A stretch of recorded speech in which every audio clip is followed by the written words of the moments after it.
How to install a door latch on a forklift cab. Insert the screws in the latch and tighten using a 7/16-inch wrench. Insert the latch box from behind. Attach the right bracket and tighten the top and bottom screws.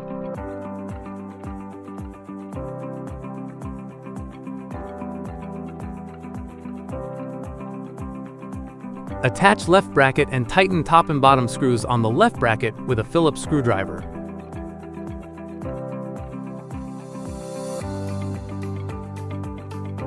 Insert the pin on the other side while holding it from the top.